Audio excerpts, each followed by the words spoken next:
Aku beri kamu 20 miliar, ceraikan aku. Suami saya mendorong sebuah cek di seberang meja, di sebuah restoran mewah di Jakarta, dan berkata dengan dingin. Melihatnya mencoba menyelesaikan pernikahan kami. Hanya dengan selembar cek, rasanya saya tidak bisa menahan keterkejutan di dalam hati. Apa? Cerai? Lalu, dari mana kamu dapat uang sebanyak ini? Tetapi, suami saya tidak menjawab. Malam itu, saya mulai memeriksa rekaman CCTV di seluruh sudut rumah. Dan ya, saya menemukannya. Rahasia mengejutkan suami saya. Dan sebuah konspirasi raksasa.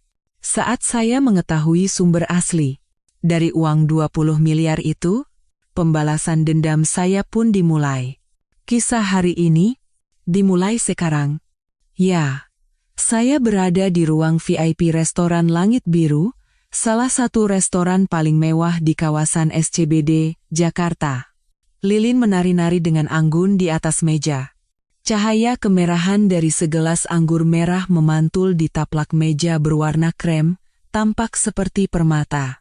Dan Bima Nugraha, dengan ekspresi jenuh, melonggarkan kancing jasnya dan duduk di kursinya. Saraswati Dewi meletakkan menu dan bertanya, "Ada apa? Tumben sekali? Bukankah kamu tidak suka tempat seperti ini? Biasanya, Bima lebih suka makan di warung nasi sederhana dekat rumah mereka." Bima, sambil melihat-lihat daftar anggur, menjawab dengan nada kering. "Ini hari terakhir kita. Setidaknya, kita harus makan enak sekali di tempat yang bagus." Seorang pelayan mendekat untuk mengambil pesanan, tapi Bima dengan malas mengibaskan tangannya, menyuruhnya pergi. Saraswati mencoba tersenyum dan berkata, "Terakhir? Apa maksudmu terakhir? Apa kamu kena penyakit mematikan? Bercandamu tidak lucu. Ada apa? Apa ini hari jadi yang aku lupakan lagi?" Saraswati mencoba membolak-balik kalender dalam benaknya, tapi tidak ada hari spesial yang dia ingat. Bima mengeluarkan sebuah amplop putih dari saku dalamnya dan melemparkannya ke atas meja. "Buka." Saraswati dengan hati-hati membuka amplop tebal itu. Di dalamnya ada selembar cek. Mata Saraswati membelalak saat menghitung jumlah nol di sana. Suara Saraswati bergetar seperti anak domba. 20 miliar? Ini apa tiba-tiba? Kejutan ini terlalu berlebihan. Bima mengangkat gelas anggurnya, menenggaknya dalam sekali teguk, dan berkata, "Tunjangan cerai." Tidak ada sedikit pun emosi dalam suaranya. Saraswati, dengan wajah tak percaya, bertanya kembali, "Tunjangan cerai, apa maksudmu? Siapa yang memberi tunjangan cerai kepada siapa?" Tangannya gemetar hebat, membuatnya sulit memegang cek itu dengan benar. Bima menyeka bibirnya dengan serbet dan memberitahunya, "Mari kita bercerai." Seketika, semua kebisingan di restoran itu lenyap seperti sihir. Di telinga Saraswati, hanya detak jantungnya sendiri yang terdengar begitu keras. Astaga! Sepertinya kondisiku sedang tidak baik akhir-akhir ini, sampai aku salah dengar. Bima melirik jam tangannya dan menjawab, "Tidak. Kamu mendengarnya dengan jelas. Aku bilang, mari kita bercerai." Dia tampak seperti seseorang yang menunggu rapat yang membosankan berakhir. Saraswati langsung berdiri dari kursinya. Suara kursi yang terseret membuat pasangan parubaya di meja sebelah terkejut dan menoleh. Saraswati, dengan jari yang gemetar karena marah, menunjuk ke arah Bima dan berteriak, "Bima Nugraha, kamu sudah gila." Bima, dengan tenang memotong steaknya dengan pisau, menjawab, "Tentu saja tidak. Justru saat inilah aku paling waras dalam hidupku." Suara pisau yang beradu dengan piring menggores saraf Saraswati dengan tajam. Suara Saraswati semakin keras tak terkendali. Tiba-tiba cerai? Apa ini masuk akal? Semua mata di restoran tertuju pada mereka berdua. Bima memasukkan potongan daging ke mulutnya, mengunyahnya, dan berkata, "Ini bukan tiba-tiba. Aku sudah lama menunggu hari ini." "Sejak kapan?" Kamu tidak pernah mengatakan apa-apa padaku. Saraswati mencondongkan tubuhnya ke arah Bima, bertumpu pada meja. Bima mengangkat bahu dan berkata, "Untuk apa aku bilang? Pendapatku toh tidak pernah penting." Seorang pelayan mendekat dengan hati-hati dan mengisi ulang gelas air Saraswati. Saraswati mengambil gelas itu dan meminumnya sampai habis, tetapi rasa hausnya yang membakar tidak kunjung hilang. "Apa salahku? Apa yang membuatmu begitu tidak puas?" Bima, sambil menuangkan anggur, menjawab, "Kamu tidak melakukan kesalahan apapun, aku hanya muak hidup denganmu." "Muak? Dengan pernikahan kita?" Air mata panas mulai menggenang di mata Saraswati. Pasangan muda di meja sebelah berbisik-bisik sambil mengeluarkan ponsel mereka. Bima melirik sekeliling dengan kesal dan berkata, "Pelankan suaramu. Mau pamer? Apa kamu tidak malu?" Saraswati tertawa seolah tak percaya. "Malu? Apa itu pantas diucapkan oleh orang yang menciptakan situasi memalukan ini?" Kakinya lemas, dan dia terduduk kembali di kursi. Saat itu, ponsel Bima berdering. Senyum tipis tersungging di bibir Bima saat dia memeriksa pesan itu. Saraswati bertanya dengan tajam, "Apa itu? Siapa?" Bima membalikkan ponselnya dan menjawab dengan acuh tak acuh, "Kantor.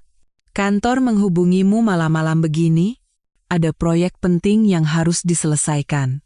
Saraswati meremas cek itu di tangannya. Kertas itu seolah menjerit kesakitan. "Jadi, hanya dengan selembar cek ini, kamu mau menghapus semua tahun-tahun kita bersama?" Bima menyesap anggurnya dan mencibir. "Untukmu, itu sudah lebih dari cukup. Uang yang bahkan tidak akan pernah bisa kamu sentuh seumur hidupmu." Saraswati melemparkan cek yang sudah kusut itu ke wajah Bima. "Aku tidak butuh. Aku tidak akan pernah mau bercerai." Bima menatap Saraswati dengan mata dingin. "Lalu mau apa? Mau bertengkar habis-habisan di pengadilan?" Saraswati melipat tangannya dan menantang. "Setidaknya beri aku alasan. Kenapa kamu melakukan ini?" "Alasannya, aku sudah bosan dengan wanita sepertimu." "Berapa kali harus kubilang?" Bima kembali memeriksa jam tangannya. Saraswati bertanya langsung, "Jangan-jangan, kamu punya wanita lain?" Bima terdiam sejenak, lalu menggelengkan kepalanya. "Jangan bicara yang tidak-tidak." "Lalu apa? Apa aku boros menggunakan uangmu?" "Ini bukan masalah uang. Lagi pula, uang tidak pernah menjadi masalah di antara kita." "Lalu apa masalahnya?" Saraswati memukul meja dengan tinjunya. Saat itu, ponsel Bima berdering lagi. Bima segera berdiri dan berkata, "Aku ke toilet sebentar. Di saat sepenting ini, perutku sakit. Aku akan segera kembali." Bima bergegas meninggalkan meja. Ditinggal sendirian, Saraswati merasa seperti tontonan bagi semua orang. Saat itu, suara Bima terdengar dari arah toilet. Suara yang begitu lembut, seolah meneteskan madu. "Iya, sayang. Aku baru saja membicarakannya." Saraswati tak percaya dengan apa yang didengarnya dan berdiri dari kursinya. Dia masih melawan, tapi sepertinya akan segera beres. Saraswati berjalan perlahan ke arah sumber suara. "Kamu jangan khawatir, biar aku yang urus semuanya." Dan dia melihat wajah Bima yang tersenyum kepada lawan bicaranya di telepon. Wajah dingin yang ditunjukkannya beberapa saat lalu telah lenyap tanpa jejak. "Iya, baiklah. Kalau begitu, aku akan segera selesaikan dan ke sana. Aku cinta kamu." Setelah menutup telepon, Bima berbalik dan matanya bertemu dengan Saraswati. Ekspresi kaget melintas di wajah Bima. Bima memasukkan ponselnya ke saku dan bertanya, "Apa? Sejak kapan kamu di situ?" Saraswati bertanya dengan tatapan curiga. "Lupakan itu. Kamu sendiri, menelepon siapa?" Bima mengalihkan pandangannya dan berdalih, "Rekan kerja. Ada urusan mendesak." Bima bergegas kembali ke meja. Saraswati mengikutinya dan mendesak. Di situasi seperti ini, kamu menelepon rekan kerja dengan penuh cinta? Bima duduk di kursinya dan mendesak. Makanya, jangan buang-buang waktu. Cepat tanda tangani surat cerainya. Saraswati mengambil tasnya. Aku akan memikirkannya di rumah. Aku tidak bisa menjawabnya hari ini, Bima berkata dengan cemas. Sampai kapan? Aku ingin menyelesaikannya besok. Saraswati tertawa hampa, seolah tak percaya. Kamu ingin aku menyelesaikan waktu yang kita habiskan bersama dalam semalam? Bima mengeluarkan kartu dari dompetnya dan berkata, percuma diulur-ulur, hasilnya akan tetap sama. Saraswati berjalan menuju pintu restoran, lalu berhenti dan berbalik. Bima, kamu benar-benar salah besar. Bima menghentikan tangannya yang sedang membayar. Apa maksudmu? Suara tadi. Aku mendengarnya dengan jelas. Suara yang belum pernah kamu perdengarkan padaku. Mata Saraswati bersinar tajam. Bima memalingkan wajahnya dan menjawab dengan ketus. Kamu pasti salah dengar. Benarkah? Iya. Berhentilah curiga. Bima buru-buru menyelesaikan pembayaran. Saat meninggalkan restoran, Saraswati tanpa sengaja melirik ke dalam melalui jendela kaca. Bima sekali lagi menempelkan ponsel di telinganya dan tersenyum. Wajah itu adalah wajah orang asing yang sempurna, yang belum pernah Saraswati lihat sebelumnya. Dan Saraswati punya firasat, ini bukanlah akhir yang sederhana, melainkan awal yang mengerikan. Saat Saraswati membuka pintu depan rumahnya, keheningan yang dingin langsung menyergapnya. Biasanya, lampu ruang tamu yang dinyalakan Bima akan menyambutnya. Tapi hari ini, rumah itu tenggelam dalam kegelapan pekat. Saraswati menyalakan lampu teras, melepaskan sepatunya, dan menghela napas panjang. Saraswati melemparkan tasnya ke sofa ruang tamu, mengingat kembali penghinaan yang dialaminya hari ini. Suara kejam Bima terus terngiang di telinganya. Saraswati mengeluarkan amplop kusut dari tasnya dan membentangkan cek itu. 20 miliar, ya? Berpikir bahwa selembar kertas ini bisa menghapus tahun-tahun yang mereka lalui bersama, rasanya konyol. Dan kapan Bima, yang hanya seorang manajer, bisa memiliki uang sebanyak ini? Saraswati mulai meninjau kembali perilaku Bima selama 3 bulan terakhir, satu persatu. Dan entah sejak kapan, pola hidup Bima telah berubah total. Saraswati membuka kalender, mengambil spidol merah, dan bergumam pada dirinya sendiri. Akhir-akhir ini, dia sering sekali lembur. Dia mulai menandai hari-hari di mana Bima pulang terlambat. Dalam sekejap, kalender itu dipenuhi tanda merah yang mengerikan. Padahal, Bima adalah orang yang menganggap pulang tepat waktu sepenting nyawanya. Saraswati, seperti kesurupan, naik ke kamar tidur dan membuka lemari pakaian Bima. Dia teringat bau aneh yang menusuk hidungnya saat melipat cucian beberapa hari yang lalu. Saraswati mengambil jas Bima, mendekatkannya ke hidung, dan mengendusnya. Aroma parfum wanita yang manis dan memuakkan masih samar-samar tercium. Padahal, Bima adalah orang yang benci parfum. Dia sangat sensitif terhadap bau, sampai-sampai pengharum ruangan pun tidak boleh ada di rumah. Saraswati dengan panik memeriksa pakaian lainnya. Dari beberapa kemeja, aroma yang sama pun tercium. Ini jelas parfum wanita. Rasanya jantungnya jatuh ke dasar perut. Kecurigaan yang tadinya samar-samar mulai berubah menjadi kepastian. Saraswati turun ke ruang tamu dan mengambil ponselnya. Dia membuka aplikasi CCTV rumah yang dipasangnya tahun lalu. Ada rekaman dari 3 tempat, ruang tamu, teras depan, dan ruang kerja Bima. Saraswati memutar ulang rekaman selama seminggu terakhir dengan mata waspada. Beberapa hari yang lalu, pada dini hari, dia menemukan adegan aneh di rekaman ruang kerja. Bima sedang melakukan panggilan video dengan seseorang dengan sangat mesra. Suaranya tidak terdengar, tapi ekspresi Bima adalah wajah bahagia yang belum pernah Saraswati lihat sebelumnya. Tapi, dengan siapa dia menelepon sepagi ini? Waktu di video menunjukkan pukul 2 pagi. Padahal Bima biasanya sudah tidur pukul 11 malam. Saraswati memeriksa rekaman dari hari-hari lain. Pada waktu yang hampir sama, Bima terekam beberapa kali menelepon diam-diam di ruang kerjanya. Saraswati mengepalkan tinjunya dengan yakin. Pasti ada sesuatu. Sudah pasti. Saraswati menuju ke ruang kerja Bima. Dia membuka pintu ruangan yang biasanya tidak pernah dia masuki tanpa ragu-ragu. Saraswati mulai membuka laci meja satu persatu dan menggeledahnya. Laci pertama penuh dengan alat tulis kantor biasa. Di laci kedua, dia menemukan setumpuk kartu nama. Di antara kartu nama yang sebagian besar terkait pekerjaan, satu nama asing menarik perhatiannya. Riana Lestari, manajer tim dukungan manajemen. Dia adalah rekan kerja di perusahaan yang sama dengan Bima. Saraswati tidak ingat pernah mendengar nama Riana Lestari dari Bima. Saat Saraswati membuka laci ketiga, tumpukan struk berhamburan keluar. Apa-apaan ini? Itu adalah struk kartu kredit dari restoran mewah dan lounge hotel. Jumlahnya mencapai jutaan rupiah sekali transaksi. Yang lebih konyol adalah, semua struk itu untuk porsi 2 orang. Ini terlalu aneh untuk disebut acara kantor. Saraswati membandingkan tanggal di struk dengan tanggal lembur yang ditandainya di kalender.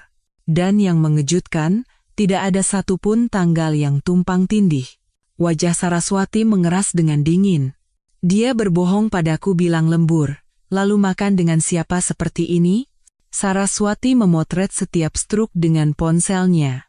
Tangan Saraswati gemetar saat membuka laci terakhir. Di dalamnya, ada sesuatu yang lebih mengejutkan. Itu adalah struk dari toko perhiasan mewah. Saraswati menutup mulutnya saat melihat struk itu. Kalung berlian seharga 150 juta. Saraswati tidak pernah menerima kalung seperti itu. Lalu, siapa pemilik kalung ini? Semua potongan teka-teki mulai membentuk sebuah gambar yang mengerikan. Saraswati terhuyung-huyung dan terduduk di kursi ruang kerja. Dia punya wanita lain. Permintaan cerai Bima yang tiba-tiba, tunjangan cerai sebesar 20 miliar, dan semua kebohongan selama ini menjadi jelas. Pernikahannya berada di ambang kehancuran yang sia-sia. Tapi Saraswati tidak berniat menyerah begitu saja. Saraswati mengeluarkan buku catatan dan mengambil pulpen. Tatapannya berubah menjadi dingin dan tegas. Dia harus mengumpulkan bukti secara sistematis dan melakukan serangan balik. Saraswati mulai menulis di buku catatannya. Identitas selingkuhan, Riana Lestari. Mengamankan bukti pertemuan dengan Bima. Sumber uang 20 miliar. Saraswati memeriksa jam. Waktu sudah menunjukkan lewat pukul 11 malam. Bima masih belum pulang. Dan sudah pasti, dia sedang bersama wanita itu. Saraswati turun ke ruang tamu dan menyalakan monitor CCTV. Mulai sekarang, dia akan mengawasi semua gerak-gerik Bima. Air matanya sudah mengering. Sekarang, orang yang harus meneteskan air mata darah adalah Bima. Dan perang yang sesungguhnya dimulai dari sekarang. Saraswati menampilkan rekaman CCTV seminggu terakhir di layar laptopnya. Di atas meja ruang tamu, terbentang buku catatan berisi jadwal pulang pergi Bima yang ditulis dengan rapi. Saraswati melingkari tanggal dengan stabilo sambil bergumam. Selasa dan Kamis. Hari-hari di mana Bima pulang sangat larut ternyata sangat teratur. Setiap Selasa dan Kamis, Bima akan pergi dari rumah pukul 6 sore dan baru kembali lewat pukul 11 malam. Polanya seperti sudah membuat janji dengan seseorang. Saraswati memutar ulang video pada Selasa malam. Bima terekam sedang bersiap-siap untuk pergi. Di depan cermin, dia berulang kali merapikan dasinya dan menata rambutnya dengan gel hingga tak ada sehelai pun yang berantakan. Bahkan, dia terekam menyemprotkan parfum asing ke lehernya. Parfum apa lagi itu? Saraswati menjeda video dan memperbesarnya. Botol parfum dengan desain yang belum pernah ia lihat sebelumnya. Saraswati segera berlari ke kamar mandi. Di atas wastafel Bima, sebuah botol parfum baru tergeletak seolah sengaja dipamerkan. Parfum pria merek mewah seharga jutaan rupiah. Saraswati mengambil botol itu dan mencium aromanya. Itu adalah aroma memuakkan yang sama persis dengan yang menempel di pakaian Bima. Saraswati kembali ke ruang tamu dan memeriksa video hari Kamis. Kali ini pun, Bima berdandan habis-habisan. Dia mandi 2 kali lebih lama dari biasanya dan mengenakan setelan jas terbaiknya. Siapapun yang melihatnya pasti tahu dia akan pergi berkencan. Saraswati menggigit bibirnya dan memutuskan, "Hari ini, aku akan membuntutimu." Kamis, pukul 5 sore. Saraswati duduk di sebuah kafe dekat kompleks apartemen mereka. Duduk di dekat jendela, ia menunggu mobil Bima keluar. Tepat pukul 6 sore, sedan hitam Bima meluncur keluar dari tempat parkir. Saraswati segera berlari keluar dari kafe dan menyetop taksi. Saraswati berteriak dengan panik, "Pak, tolong ikuti mobil hitam di depan itu, jangan sampai kehilangan." Sopir taksi melirik Saraswati melalui kaca spion dan bertanya, "Sepertinya ada urusan penting ya, Bu? Pokoknya cepat, Pak. Jangan sampai ketinggalan." Suara Saraswati terdengar tajam dan bergetar. Mobil Bima melaju ke arah SCBD, berlawanan dengan arah kantornya. Sekitar 30 menit kemudian, mobil Bima berhenti di depan sebuah hotel mewah di dekat stasiun MRT Istora Mandiri.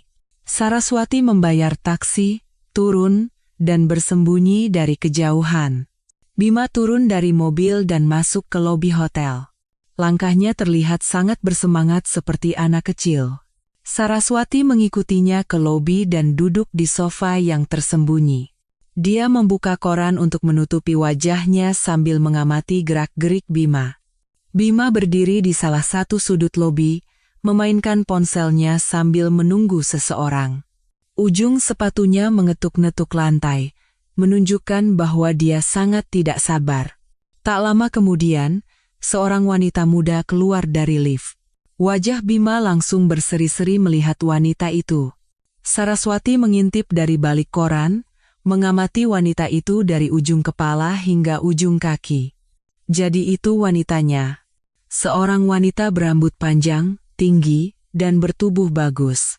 Bima berlari menghampiri wanita itu, dan wanita itu langsung menggandeng lengan Bima seolah sudah menunggu. Melihat pemandangan itu, jantung Saraswati serasa jatuh. Saraswati menggeretakkan giginya sambil menatap tajam wanita itu. Siapapun bisa melihat bahwa wanita itu jauh lebih muda dari Bima. Bima dan wanita itu hendak meninggalkan hotel. Saraswati dengan cepat mengeluarkan ponselnya dan menekan tombol kamera. Momen saat mereka berdua keluar dari hotel, saat Bima merangkul bahu wanita itu, saat mereka saling menatap dan tertawa, semuanya ia potret tanpa terlewatkan. Keduanya kemudian masuk ke sebuah restoran mewah di dekat hotel. Itu adalah restoran yang sama dengan struk yang Saraswati temukan di ruang kerja Bima. Saraswati sempat ragu di pintu masuk restoran. Tapi, ia tidak bisa pulang begitu saja. Saraswati masuk ke dalam restoran dengan hati-hati. Seorang staf mendekat dan bertanya, "Selamat malam, Bu. Untuk berapa orang?" Saraswati menundukkan topinya lebih dalam dan menjawab, "Sendirian. Tolong meja di pojok paling belakang." Untungnya, meja mereka tidak terlihat dari tempat duduk Saraswati. Namun, suara mereka terdengar sangat jelas. Bima berkata dengan suara yang membuat merinding, "Aduh, Rianaku sayang, kenapa cantik sekali hari ini?" Itu adalah suara yang selama pernikahannya belum pernah Saraswati dengar sekalipun. Riana menjawab dengan suara manja, "Mas Bima juga, ganteng banget hari ini." Saraswati menajamkan telinganya, fokus pada percakapan mereka. Bima bertanya, "Di kantor tidak ada yang aneh, kan?" Riana menjawab, "Enggak kok. Semua aman, tidak ada yang curiga. Aku kan jago akting." Bima berbisik, "Sabar sedikit lagi, ya. Semuanya hampir selesai. tangan Saraswati gemetar karena amarah. Saraswati menekan tombol rekam di ponselnya. Riana, sambil memainkan gelas anggurnya, bertanya, "Jadi, kapan kamu akan menceraikan istrimu itu?"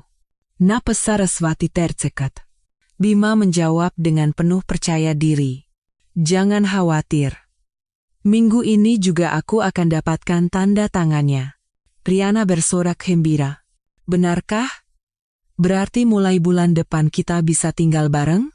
Bima menggenggam tangan Riana dan berkata, "Tentu saja. Percayakan saja semuanya pada Mas." Saraswati sudah tidak tahan lagi. Dia berdiri dan berlari ke toilet, lalu menghentikan rekamannya. Wajahnya yang terpantul di cermin tampak begitu menyedihkan. Ketika Saraswati kembali ke mejanya, mereka berdua sudah selesai makan dan bersiap pergi. Bima mengeluarkan kartu untuk membayar, dan Riana bergelayut di lengannya sambil berbisik terima kasih. Keduanya berjalan ke arah meja Saraswati. Saraswati buru-buru menutupi wajahnya dengan menu. Jantungnya berdebar kencang. Untungnya, mereka berdua tidak mengenalinya dan melewatinya begitu saja. Saraswati berlari keluar restoran dan naik taksi. Selama perjalanan pulang, kepalanya serasa mau pecah. Sebuah pertanyaan yang lebih besar dari pengkhianatan Bima, yang tak tahu malu mengganggunya. Sebenarnya, dari mana datangnya uang 20 miliar itu? Ini jelas bukan perselingkuhan biasa. Di baliknya, pasti ada rahasia yang jauh lebih besar. Saraswati tiba di rumah dan segera mencadangkan foto serta file rekaman. Dia menulis nama di buku catatannya. Riana Lestari. Mata Saraswati bersinar dingin. Sekarang, tujuannya hanya satu. Saraswati menatap tajam lingkaran di kalender. Itu adalah hari di mana Bima mengatakan akan pergi dinas ke Surabaya selama 3 hari, mulai besok. Ini adalah kesempatan emas untuk mengungkap segalanya. Saraswati menyalakan laptopnya dan bergumam. "Coba kita lihat.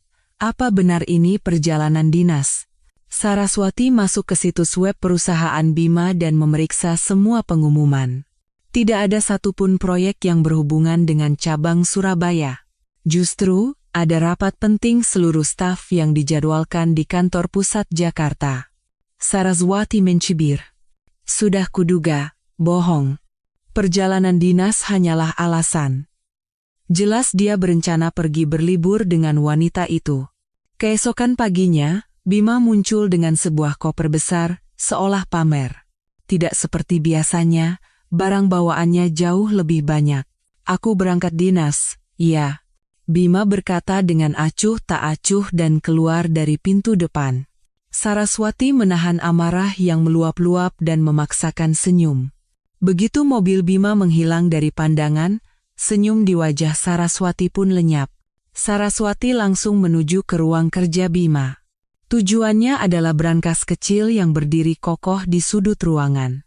Saraswati berjongkok di depan brankas dan mulai mencoba menekan kombinasi kata sandi. "Ulang tahun Bima." "Bukan. Kalau begitu, hari jadi pernikahan kami." Beberapa kombinasi angka telah dicoba, tetapi brankas itu tidak bergeming.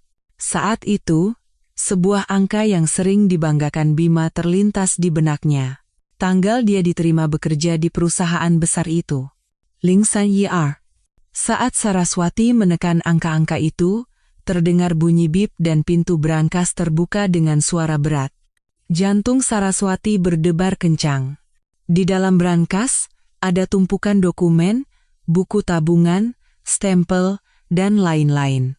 Saraswati mengambil map dokumen paling atas. Judul laporan transfer dana perusahaan terlihat jelas. Saraswati membuka dokumen itu dengan bingung. Isinya menyatakan bahwa Bima telah ditugaskan untuk mengelola dana perusahaan sejak 3 bulan lalu. Padahal, Departemen Bima sama sekali tidak berhubungan dengan keuangan. Selanjutnya, Saraswati membuka buku tabungan pribadi atas nama Bima. Mata Saraswati terbelalak kaget saat melihat isinya. Selama 3 bulan terakhir, uang dalam jumlah fantastis terus-menerus masuk. 500 juta, 700 juta. 1 miliar. Saat memeriksa detail setoran, nama pengirimnya semua adalah rekening perusahaan. Dan jika dijumlahkan, totalnya mencapai lebih dari 30 miliar rupiah. Kaki Saraswati lemas, dan dia langsung terduduk di lantai. Penggelapan dana. Bima telah mencuri uang perusahaan. Saraswati, dengan tangan gemetar, memeriksa dokumen lain. Formulir aplikasi pembukaan rekening bank luar negeri menarik perhatiannya. Tujuannya adalah Swiss. Jadi dia berencana membawa uang itu dan kabur ke luar negeri dengan wanita itu.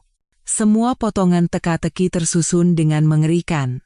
Saraswati buru-buru mengeluarkan ponselnya dan memotret semua dokumen. Untuk mengantisipasi kepulangan Bima, dia meletakkan kembali semua dokumen ke tempatnya semula. Tidak boleh ada sedikit pun kecurigaan. Sekarang, tinggal memastikan saja. Nama Citra, seorang staf di Departemen Akuntansi Perusahaan Bima, terlintas di benak Saraswati. Dia adalah gadis berwajah polos yang dikenalnya di acara akhir tahun lalu. Saraswati langsung menelepon Citra. "Halo, Citra? Aku Saraswati, istrinya Mas Bima." Dari seberang telepon, terdengar suara ceria Citra. "Oh, halo, Mbak Saras. Ada apa, Mbak?" Saraswati berakting seolah tidak terjadi apa-apa dan berkata, "Mas Bima sedang dinas, jadi aku bosan sekali. Kamu ada waktu sekarang?" "Ada, Mbak. Kebetulan baru pulang kantor." "Boleh, Mbak." 1 jam kemudian, mereka berdua bertemu di sebuah kafe dekat kantor. Saraswati memulai pembicaraan dengan santai. "Suamiku akhir-akhir ini sibuk sekali, ya?" Citra mengangguk dan menjawab, "Iya, Mbak. Pak manajer kan dapat kepercayaan penuh dari Pak Direktur. Sampai-sampai urusan manajemen dana dipegang sendiri." Saraswati membuka matanya lebar-lebar dan bertanya, "Manajemen dana, Mas Bima?"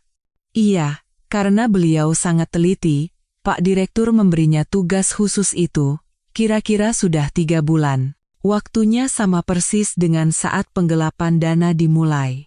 Saraswati, dengan ekspresi khawatir, bertanya, "Citra sendiri tidak repot? Pekerjaanmu pasti bertambah." Citra tersenyum dan menjawab, "Enggak kok, Mbak. Pak Bima yang menangani semua yang sulit, saya cuma bantu-bantu yang ringan saja."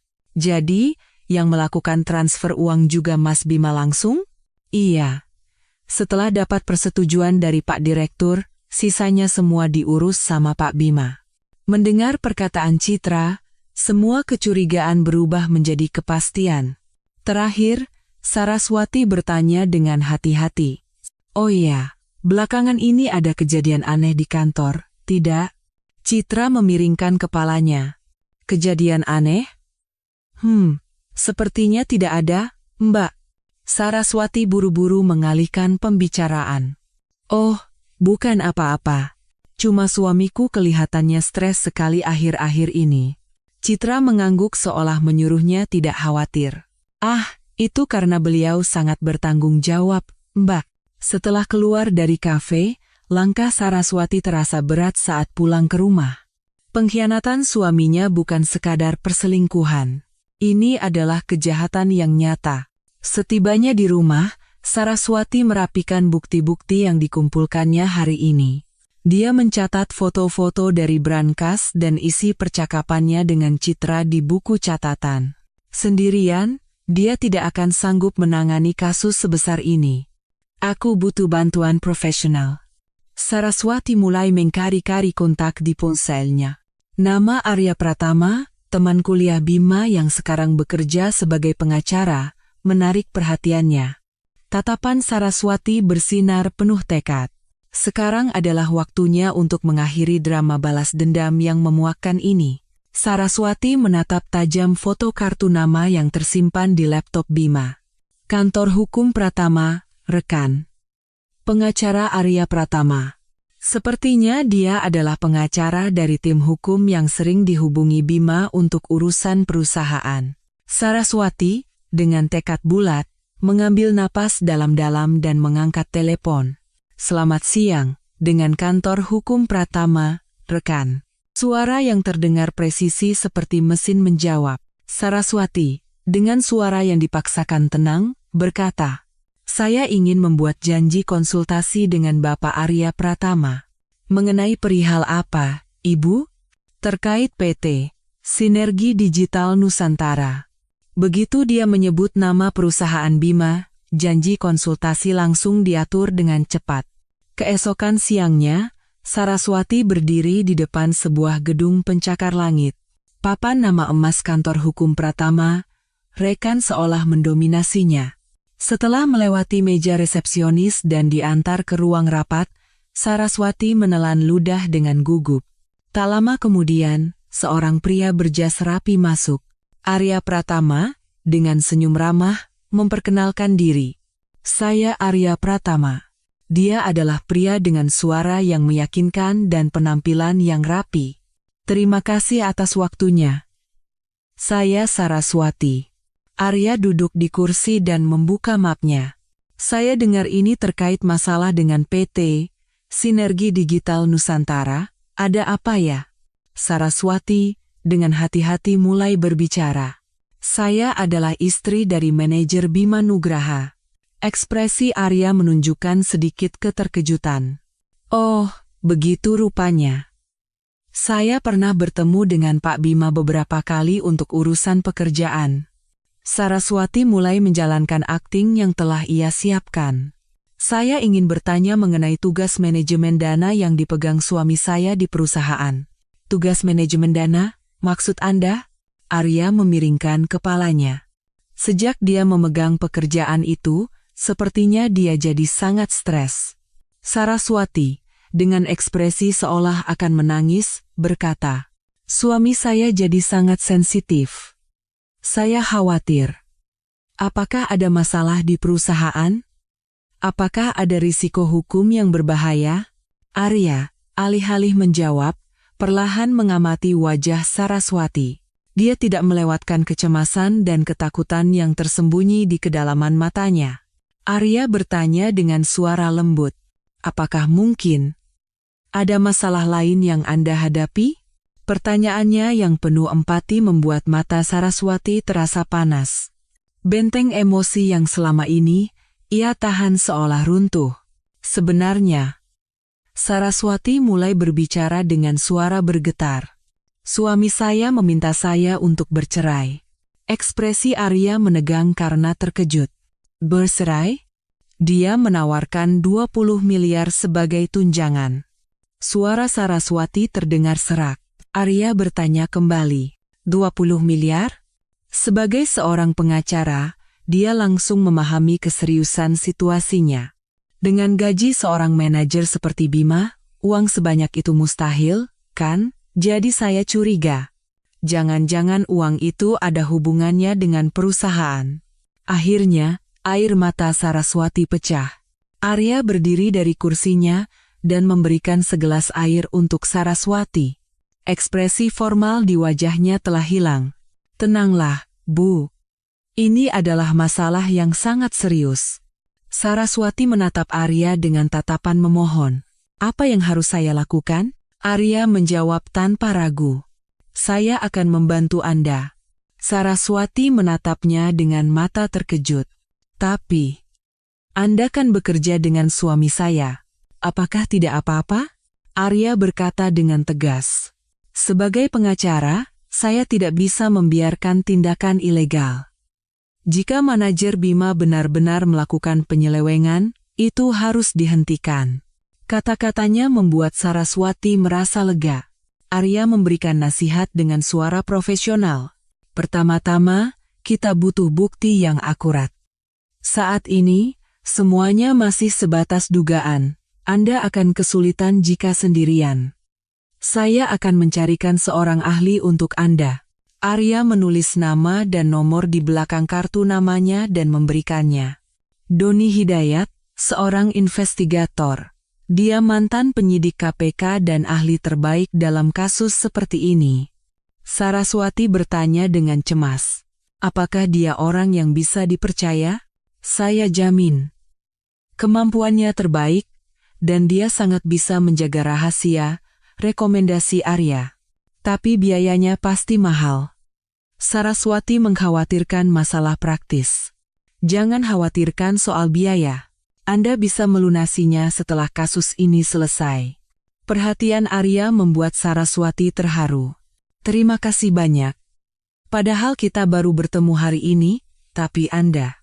Tatapan Arya menjadi hangat saat menatap Saraswati. Pasti berat sekali bagi Anda. Mulai sekarang, jangan menanggungnya sendirian. Untuk pertama kalinya dalam hidupnya, Saraswati merasakan uluran tangan penyelamat dari orang asing. Arya mengantar Saraswati yang keluar dari ruang rapat menuju lift. Besok, segera temui investigator Doni. Saya akan atur jadwal pertemuannya dan menghubungi Anda. Tepat sebelum pintu lift tertutup, Arya berkata pada Saraswati, Bu Saras, jangan pernah menyerah. Saya akan membantu Anda di sisi Anda. Saraswati, tanpa sadar, mengangguk dan tersenyum tipis. Rasanya seperti melihat seberkas cahaya di tengah waktu yang seperti neraka. Turun ke lobi, Saraswati menatap nama yang dituliskan Arya. Hatinya merasa tenang karena seolah telah menemukan sekutu yang bisa diandalkan. Namun, di sudut hatinya, sebuah pertanyaan muncul. Kenapa Arya sampai sejauh ini membantunya? Apakah hanya karena rasa keadilan? Atau ada motif lain di baliknya? Tetapi saat ini, Saraswati tidak punya pilihan lain. Keesokan siangnya, Saraswati berdiri di depan sebuah gedung kantor tua di daerah Tebet. Papan nama kantor investigasi KD tergantung dengan genting di lantai 3.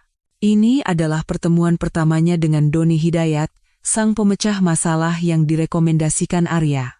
Saat membuka pintu kantor, seorang pria berjas rapi berdiri dan menyambut Saraswati. Pria berusia pertengahan 40-an dengan postur sedang, namun memiliki tatapan tajam seperti elang. Doni mengulurkan tangan dan memperkenalkan diri. Saya Doni Hidayat. Saya sudah mendengar ceritanya dari Pak Arya. Suaranya rendah dan tenang, namun memancarkan aura dominasi yang tak bisa dijelaskan. Saraswati meletakkan map dokumen yang telah disiapkannya di atas meja. Ini semua yang berhasil saya kumpulkan sejauh ini. Doni, tanpa berkata apa-apa, memeriksa setiap dokumen dengan teliti. Foto Bima dan Riana, bukti penggelapan dari brankas, hingga file rekaman suara. Doni mengangkat pandangannya dari dokumen dan berkata, ini bukan hasil kerja amatir, Anda hebat. Tapi ini belum cukup. Untuk menjatuhkan mereka sekaligus, kita butuh sesuatu yang lebih pasti. Saraswati menelan ludah dan bertanya, apalagi yang dibutuhkan? Rute pergerakan Bima yang lengkap. Lokasi dan waktu pertemuan dengan selingkuhannya. Dan yang paling penting, alur aliran uang hasil penggelapan. Doni menjelaskan sambil menunjuk-nunjuk meja dengan jarinya. Berapa lama waktu yang dibutuhkan? 1 bulan. 1 bulan sudah cukup, kata Doni sambil melihat kalender. Bagaimana dengan biayanya? Pak Arya sudah setuju untuk menanggung semuanya. Anda tidak perlu khawatir. Doni menjawab singkat. Sejak hari itu, 1 bulan yang seperti neraka dimulai. Minggu pertama, Doni membuntuti Bima seperti bayangan. Saraswati juga mengawasi setiap gerak-gerik Bima melalui CCTV di rumah. Saraswati mencatat rute pergerakannya dan melapor. Selasa jam 6 sore, hotel di SCBD. Doni berhasil memotret adegan pertemuan mereka di lobi hotel dengan kamera profesional. Foto yang sempurna dan jernih. Doni menelepon. Kamis polanya sama. Saraswati menjawab, mereka bertemu secara rutin setiap minggu. Minggu kedua, Arya ikut bergabung untuk memperkuat bukti hukum. Mereka bertiga berkumpul di sebuah kafe untuk rapat strategi. Doni membentangkan laporan transaksi kartu kredit di meja. Ini adalah uang yang dihabiskan Bima untuk selingkuhannya setiap bulan. Lebih dari 100 juta. Barang mewah, hotel, liburan ke luar negeri. Benar-benar keterlaluan. Saraswati menggigit bibirnya. 100 juta? Iya. Dengan gaji Riana, pengeluaran sebesar ini mustahil, jelas Doni. Arya memberikan nasihat hukum. Hanya dengan ini saja, kita bisa membuktikan hubungan sponsor yang jelas. Malam itu, Saraswati berhasil mengambil ponsel Bima sesuai arahan Doni. Selama Bima mandi, jantung Saraswati berdebar kencang. Musim semi nanti, setelah semua beres, kita pergi ke Swiss, ke surga kita berdua. Aku akan menjadikanmu ratu. Itu adalah pesan yang dikirim Bima kepada Riana. Saraswati menahan tangan yang gemetar karena marah, menyimpan bukti itu. Minggu ketiga, bukti krusial berhasil didapatkan. Doni berhasil melacak riwayat transaksi Bank Bima. Saya memeriksanya melalui manajer VIP Bank, lapor Doni. Saraswati bertanya dengan cemas. Informasi apa yang didapat? Sebuah rekening rahasia atas nama Bima telah dibuka di Bank Swiss. Arya mengangguk. Seperti dugaan. Sudah ada 1 miliar yang ditransfer ke rekening itu, kata Doni. Saraswati merasa pusing. 1 miliar? Iya. Dan dia masih terus mengirim uang secara berkala setiap minggu. Arya berkata dengan panik, kita harus menghentikannya sekarang juga. Doni menahannya. Jangan. Kita harus menjatuhkannya saat dia paling lengah, saat dia berada di puncak tertinggi. Minggu keempat, Saraswati memasang alat perekam super kecil di mobil Bima. Beberapa hari kemudian, dari alat perekam itu terdengar percakapan menjijikkan antara Bima dan Riana. Sayang, kapan kamu mau berhenti dari kantor? Bulan depan. Tinggal 1 kali lagi transaksi besar. Yang kali ini nominalnya beda. Berbahaya, kan? Jangan khawatir. Kalau yang ini berhasil, kita akan jadi miliarder seumur hidup. Bima sedang merencanakan penggelapan dana terakhirnya. 1 bulan berlalu. Di depan mereka bertiga, puluhan foto dan dokumen terbentang. Gunungan bukti yang sempurna untuk membuktikan perselingkuhan dan penggelapan dana Bima. Arya berkata dengan puas. Dengan ini, Bima tidak akan bisa berkutik. Saat itu, Doni membuka mulutnya dengan ekspresi bingung. Tapi, ada satu hal yang aneh. Saraswati bertanya, apa itu? Selain Bima, ada orang lain yang membocorkan informasi internal perusahaan dengan cara yang sangat profesional. Orang lain? Iya. Dan ini bukan pekerjaan sembarangan. Mendengar kata-kata Doni, ekspresi Arya sesaat menegang.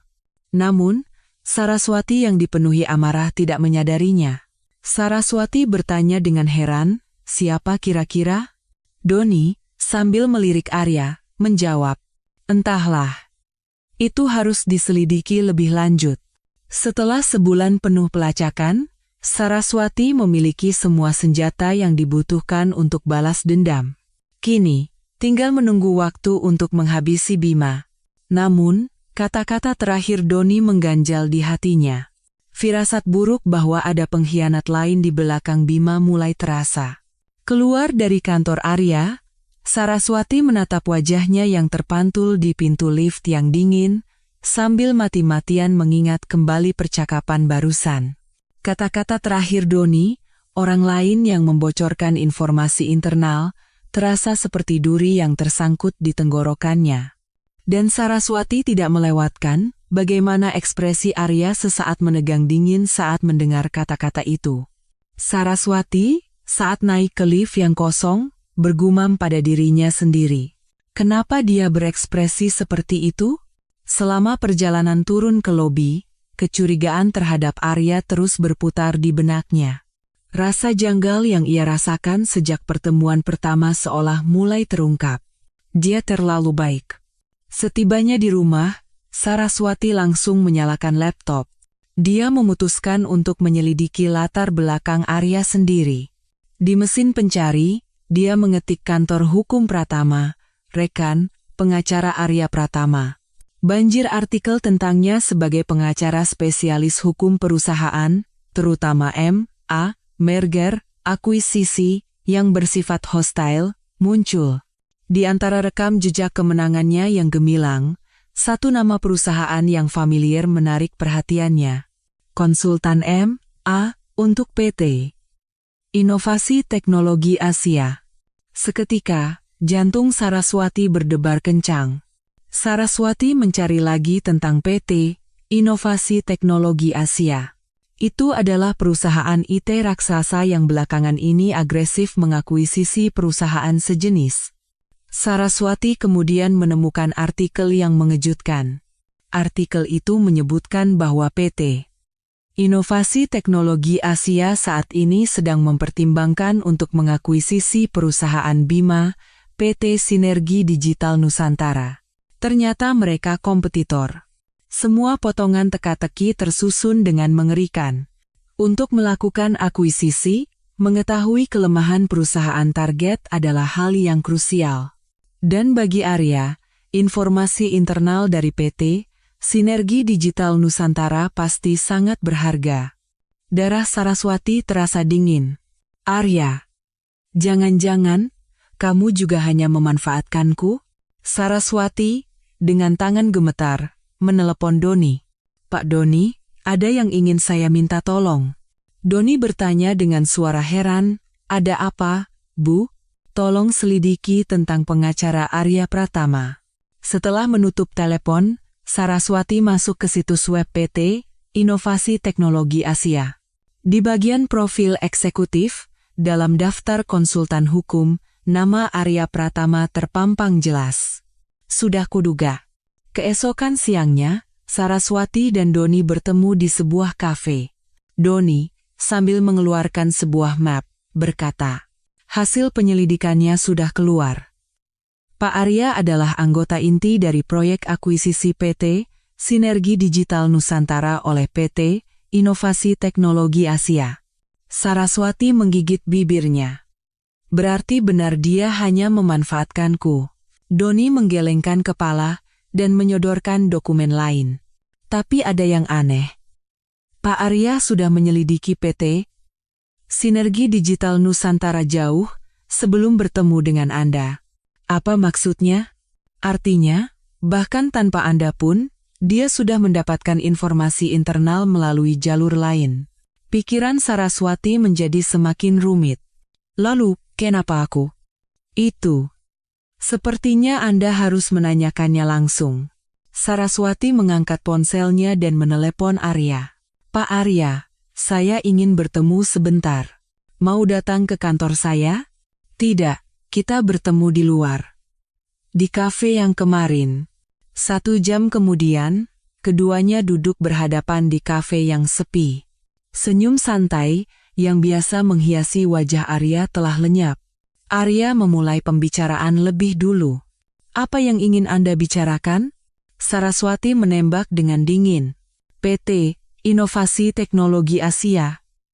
Nama itu saja sudah cukup, kan? Cangkir kopi di tangan Arya bergetar. PT Inovasi Teknologi Asia? Saya sudah tahu semua kalau Anda adalah kuasa hukum perusahaan itu. Arya menghela napas panjang dan meletakkan cangkir kopinya. Sejak kapan Anda tahu? Kemarin. Jadi saya bertanya, apa dari awal Anda memang berniat memanfaatkanku? Saraswati menatap lurus ke mata Arya.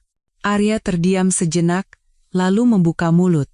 Jujur saja, awalnya memang begitu. Sudah kuduga.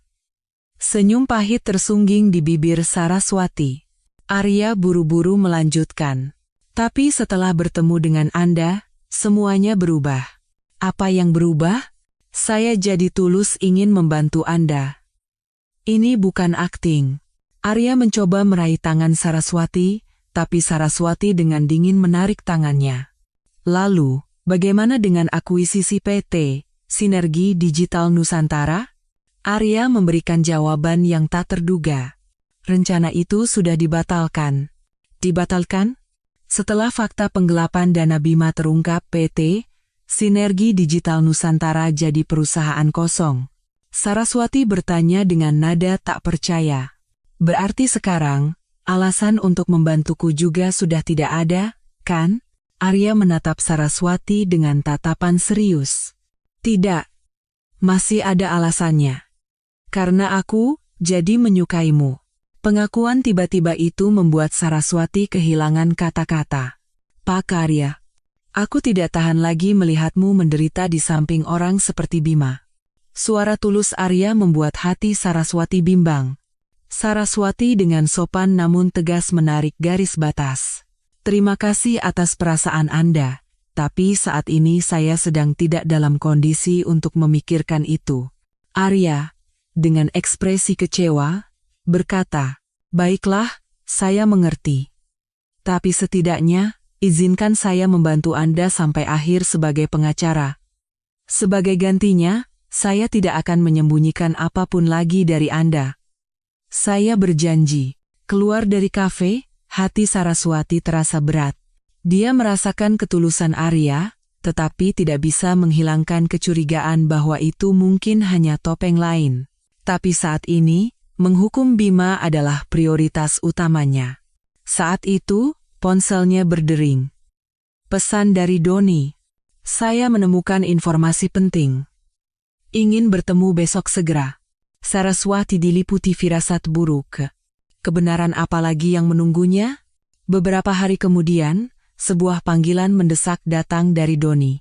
Ketenangannya yang biasa telah lenyap, digantikan oleh suara yang tegang.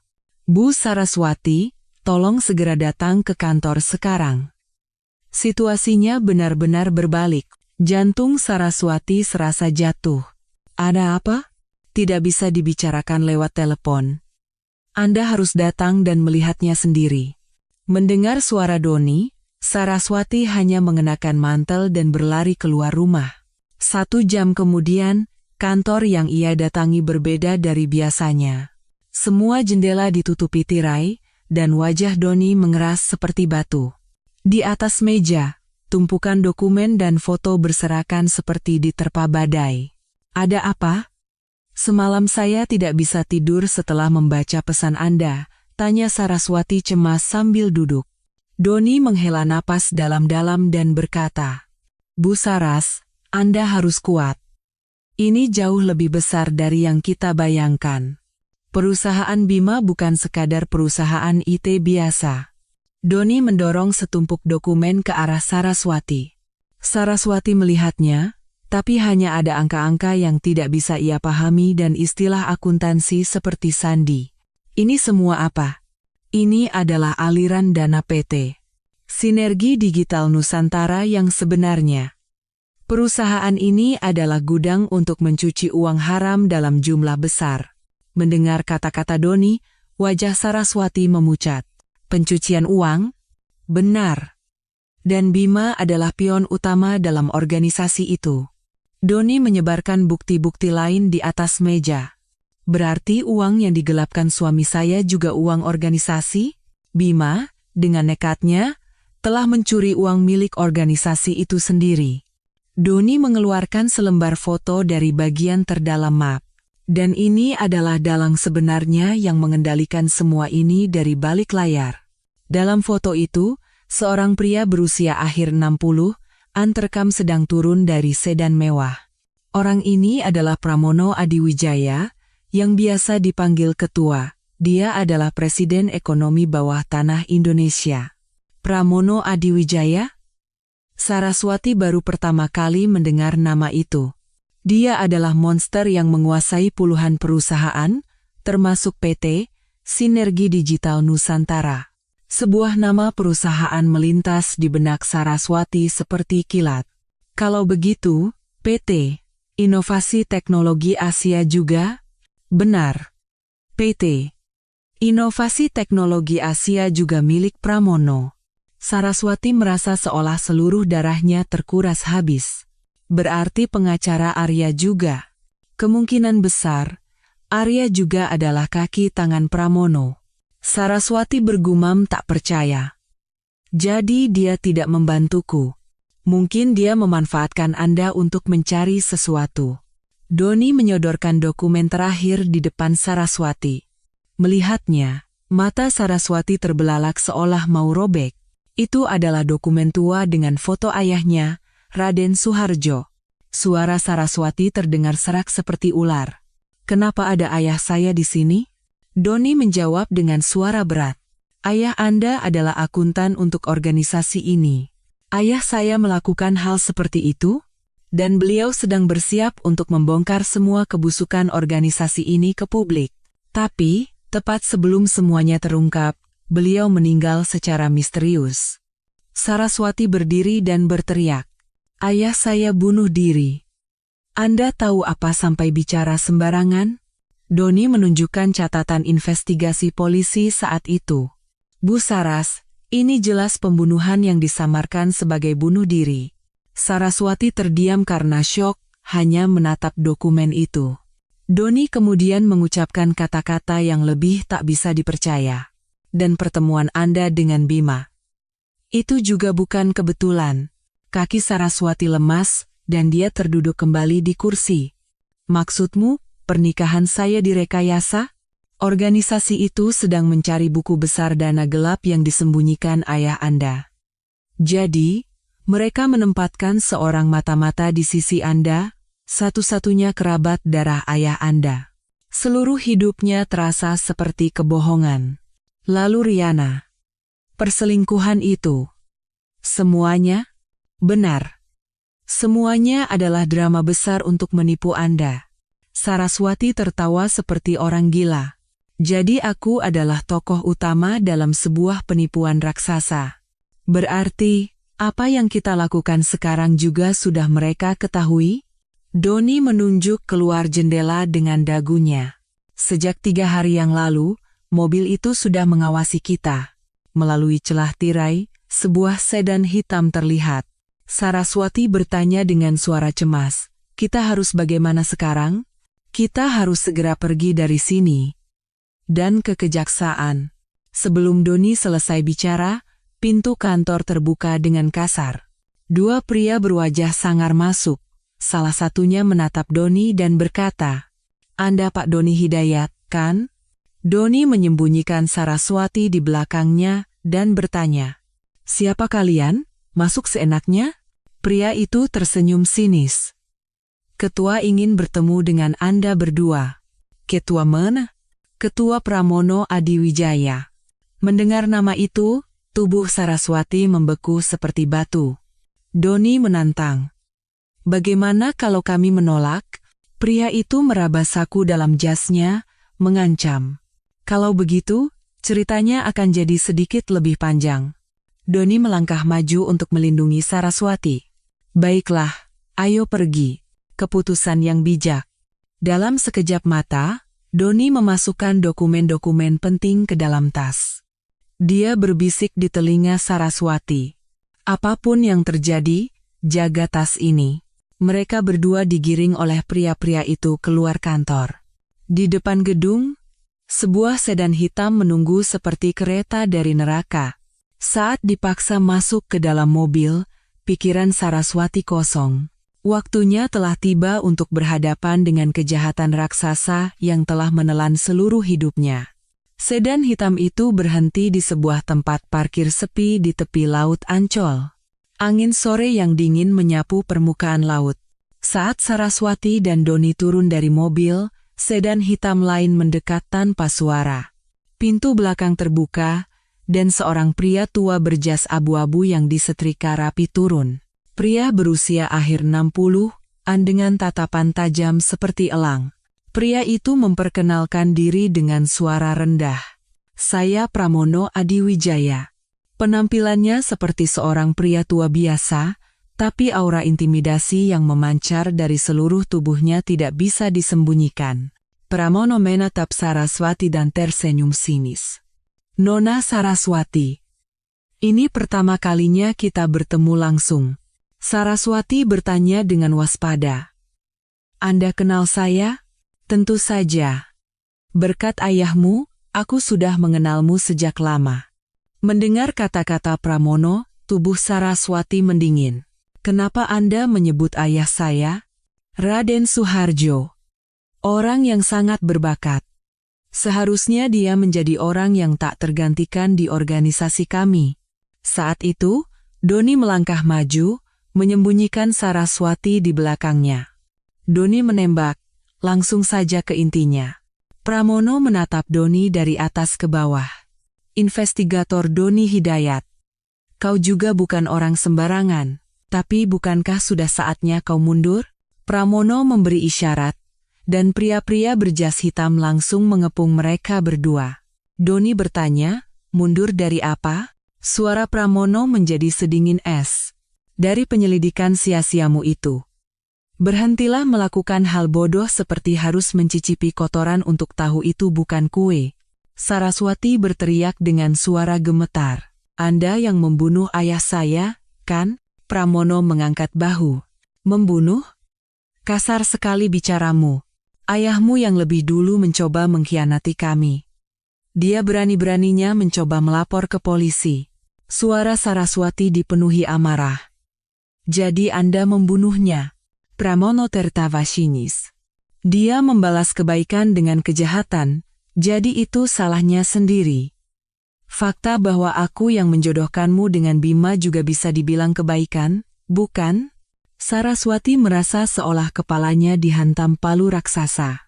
Kenapa Anda sampai melakukan itu? Pramono melangkah mendekati Saraswati.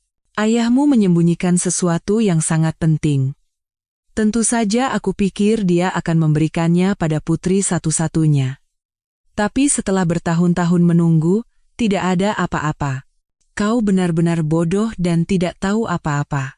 Saraswati menggelengkan kepala dan berteriak.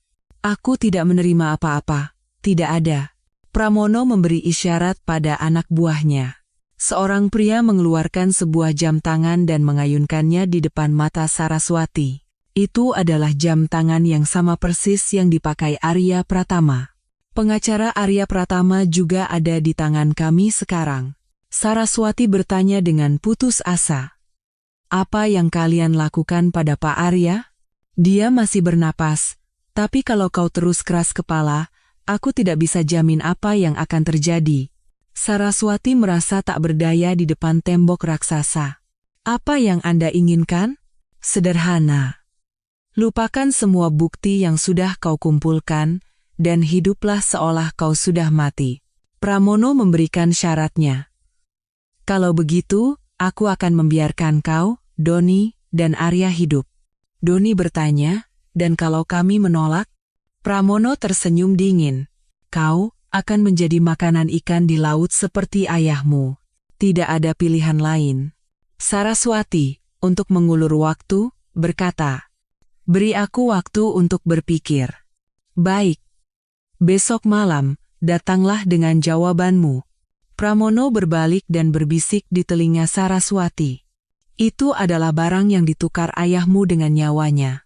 Pasti ada di suatu tempat di rumahmu, jadi buka matamu lebar-lebar dan cari lagi. Pramono dan anak buahnya pergi dengan mobil. Di taman yang hanya menyisakan angin laut yang dingin, Saraswati tidak bergerak untuk waktu yang lama. Doni bertanya cemas, Anda tidak apa-apa? Pak Arya dalam bahaya. Gara-gara kita. Kita harus pergi dari sini dulu. Pulang ke rumah, Saraswati seperti kesurupan membuka kotak peninggalan ayahnya. Foto-foto tua, buku harian yang usang, dan sebuah pulpen yang sering dipakai ayahnya. Saat Saraswati tanpa sengaja mengambil pulpen itu, ia merasakan berat yang aneh di tangannya. Ketika ia memutar bagian belakang pulpen, sebuah flash disk kecil jatuh. Apa ini? Saraswati, dengan tangan gemetar, memasukkan flash disk itu ke laptopnya. Di layar, sebuah folder bernama Untuk Putriku, Saraswati muncul. Di dalam folder, ada satu file suara. Saat tombol putar ditekan, suara ayahnya yang sangat ia rindukan mengalir keluar. Saraswati, jika kau mendengarkan ini, berarti ayah sudah tidak ada di dunia ini lagi. Air mata panas mengalir dari mata Saraswati. Ayah telah bekerja sama dengan para monster. Tapi ayah baru menyadarinya saat sudah terlambat. Pengakuan ayahnya berlanjut. Di dalam flash disk ini, ada semua bukti untuk menangkap monster-monster itu. Tolong, kabulkan permintaan terakhir ayah. Di dalam flash disk itu, tersimpan buku besar transaksi gelap organisasi, informasi tokoh-tokoh kunci, dan catatan berbagai kejahatan mereka. Inilah warisan sejati yang ditinggalkan ayahnya.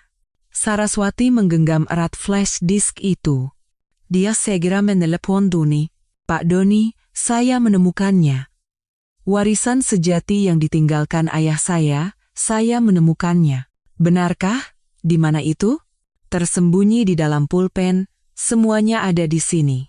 Suara Doni bergetar karena antusias.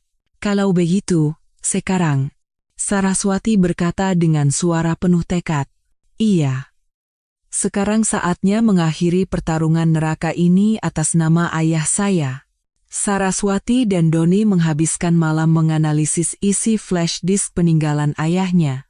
Kebenaran yang tertidur selama bertahun-tahun adalah senjata ampuh yang bisa meruntuhkan seluruh kerajaan kejahatan raksasa bernama Pramono Adiwijaya. Doni berkata dengan kagum, dengan ini saja, kita bisa membasmi semua parasit yang menempel di bawahnya, bukan hanya Pramono. Saraswati, dengan tekad bulat, menggenggam erat flash disk itu. Saya harus segera ke kejaksaan.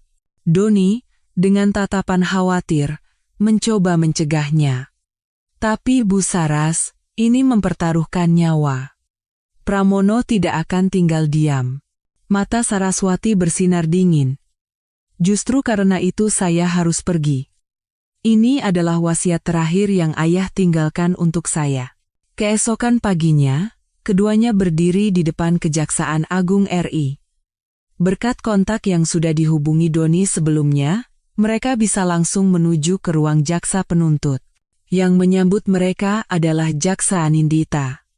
Seorang jaksa wanita berusia awal 40-an dengan tatapan mata yang tajam.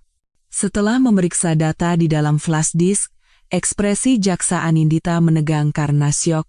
Ya Tuhan, organisasi monster seperti ini beroperasi di jantung negara kita.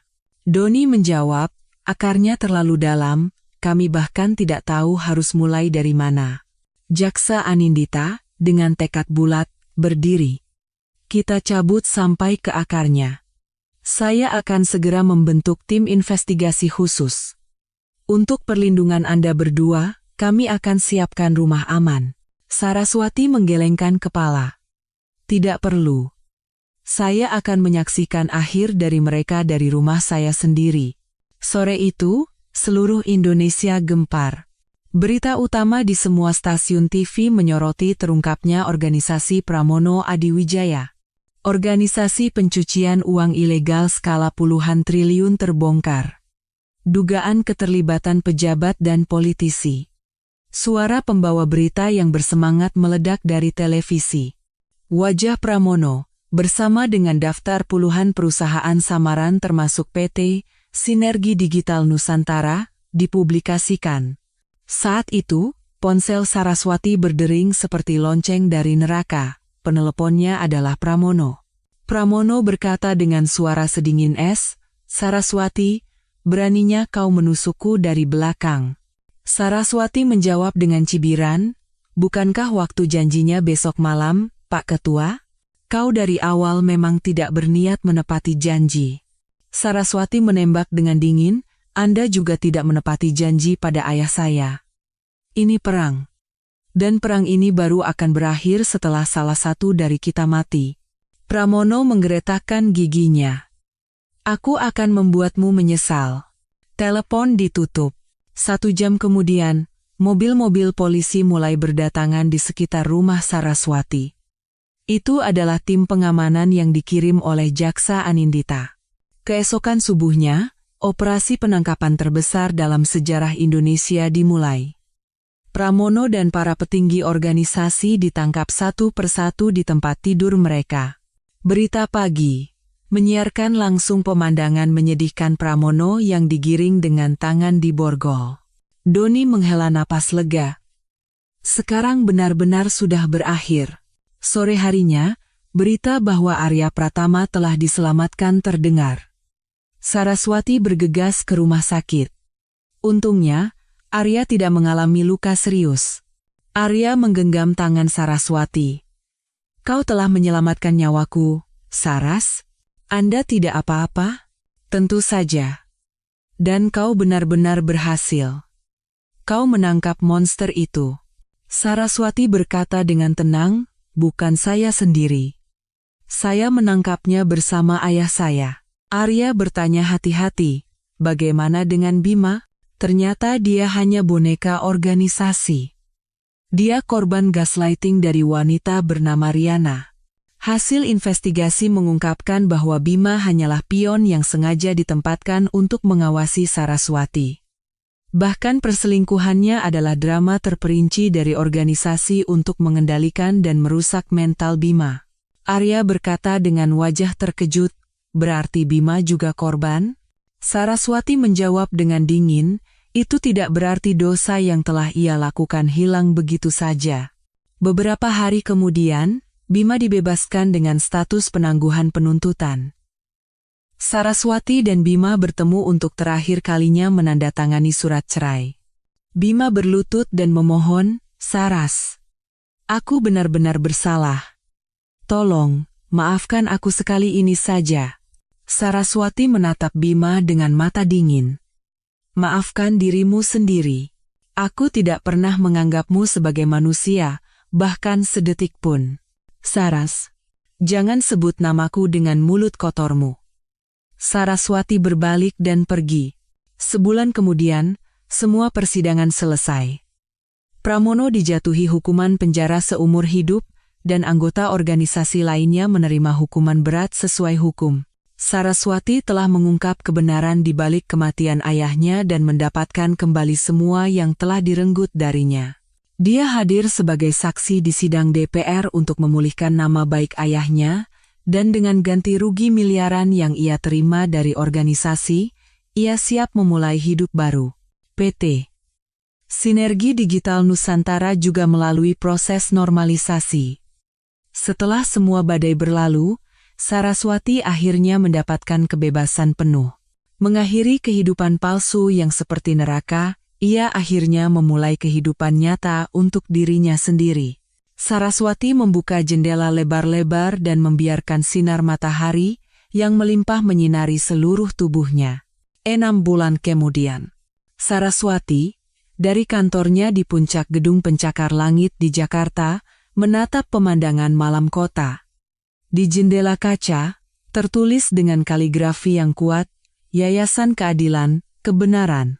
Itu adalah benteng bagi kaum lemah yang ia bangun dengan harga darah yang ia bayarkan. Doni masuk membawa map dan melapor.